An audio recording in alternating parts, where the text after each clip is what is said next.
Good morning, student. Today I am going to teach you True Vision VD of class 4th. Okay.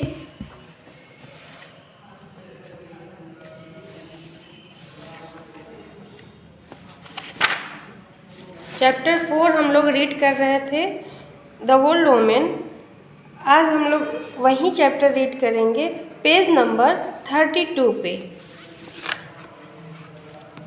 Okay, now open your book and I am going to start. The days passed and soon a year was over. दिन गुजरते गए और धीरे धीरे कितना क्या हो जल्दी एक साल समाप्त हो गए। The situation was however now different for Somu, Raghu and Ramu. अब जो स्थिति थी वो पहले से बदल चुकी थी रामू, रघु और सोमू के लिए। Somu had grown tired of owning the mansion मतलब होता है हवेली जैसा। वो अपने हवेली में क्या हो थक चुका था। He became lazy, वो बहुत सुस्त और आलसी हो गया था। And did not supervise his servant into taking proper care of the mansion, वह निगरानी नहीं कर पाया अपने जो हवेली में नौकर वगैरह थे वो उसका प्रॉपर टेकिंग मतलब अच्छे से देखभाल नहीं कर रहे थे, वो निगरानी नहीं कर पाया। The mansion was a mess and needed repair and maintenance। मतलब जो हवेली थी उसको वो मतलब टूट बिखर गई थी, उसको किसकी रिपेयर और मेंटेनेंस की आवश्यकता पड़ी। Raghu who had built a decent house next to his farmland found it burdensome to plow the field and sow seed from time to time। फिर Raghu had built a decent house मतलब वो एक घर बनाया नेक्स्ट टू हिज फार्मलैंड खेत, और उसके बाद वह क्या हो गया जो किसानी थी वो फिर टाइम टू टाइम अब समय पर अपना वो देख रहा था। Ramu too grew used to his beautiful wife and no longer found and joy in keeping her company. जो रामू था वो भी क्या हो गया था, उसकी जो वाइफ थी उसके साथ रहते रहते वो अच्छी जॉय नहीं था, मतलब वो खुश नहीं रह रहा था अपनी वाइफ के साथ। In short all of them were unhappy again मतलब शॉर्ट में हम कह सकते हैं कि वो फिर से क्या हुए, वो अनहैप्पी हो गए, दुखी हो गए। One day the three of them met up and decided to visit the old woman at her home.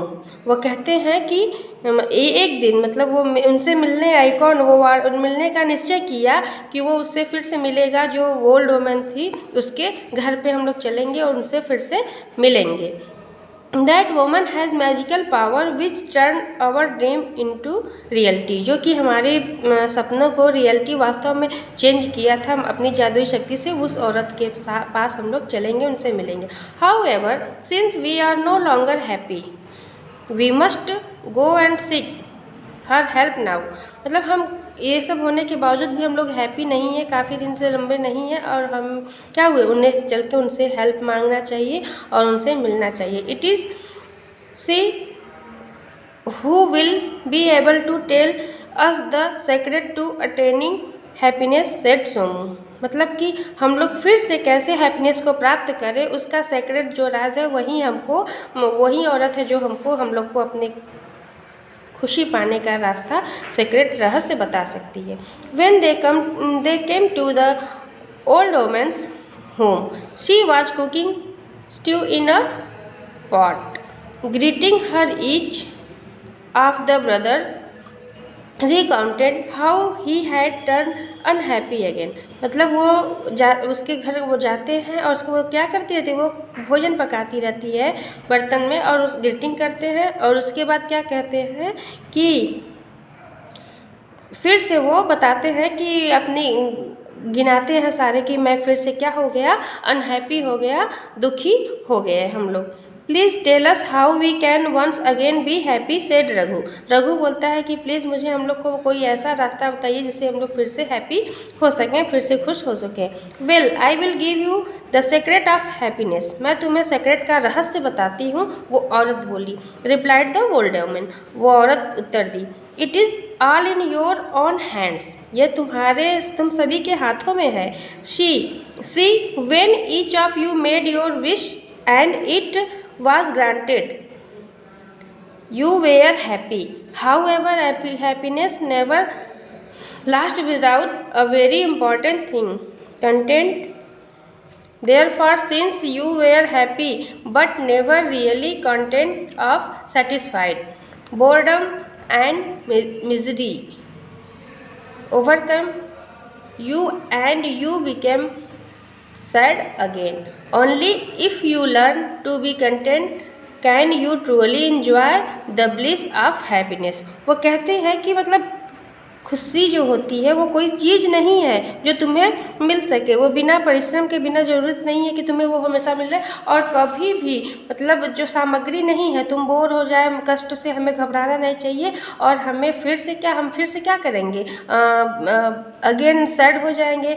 अगर कोई चीज़ आता है तो ये इंजॉय जो है अपने हाथों में सच में वही है जो कि किसी भी परिस्थिति में तुम अपने आप को खुश रख सको। असल में वही क्या है, हैप्पीनेस है। Somu, Raghu and Ramu realise their mistake. उन लोगों को अपनी गलती का जो गलती था उसका रियलाइज़ हुआ, फिर उसके बाद महसूस किए। एंड वेंट बैक होम, और वो अपने घर चले गए। They realise how lucky they were to have the gift for which they had once crowd. मतलब वो क्या कहते थे, जिसको पाने के लिए तड़प रहे थे, वास्तव में हम कितने लकी हैं कि हमें वो फिर से जो गिफ्ट है कि गिफ्ट के तौर पे मिला है और उसे हम लोग संभाल नहीं पा रहे हैं। Somu felt grateful for being the owner of a mansion and began taking good care of it. Somu जो था वो अपने हवेली का अच्छे से देखभाल ध्यान रखने लगा। Raghu began to plow his land diligently। लगन से फिर वो जो रघु था वो अपने खेतों को जोतने लगा और उसकी कटाई बुनाई अच्छे से करने लगा टाइम टू टाइम, और वो अपने खेतों के प्रति समर्पित हो चुका। फिर remembering that happiness and content went side by side, never again did the brothers take their blessing for granted and thus they lived happily ever after. Remembering मतलब याद करते हुए, अपने हैप्पीनेस पर, प्रसन्नता, खुशी को याद करते हुए क्या करें, कभी भी वो अपने ब्रदर्स मतलब take their blessing for granted, जो उन्हें स्वीकार किया गया, वो आशीर्वाद के रूप में मिला है, वो कभी उसे भूलेंगे नहीं और वो हमेशा उसको याद करते रहे। और इस तरह वो फिर से अपने एक साथ मिलकर हैप्पीली, खुशीपूर्वक, प्रसन्नतापूर्वक रहने लगे। ओके बच्चों, आपका ये चैप्टर समाप्त होता है।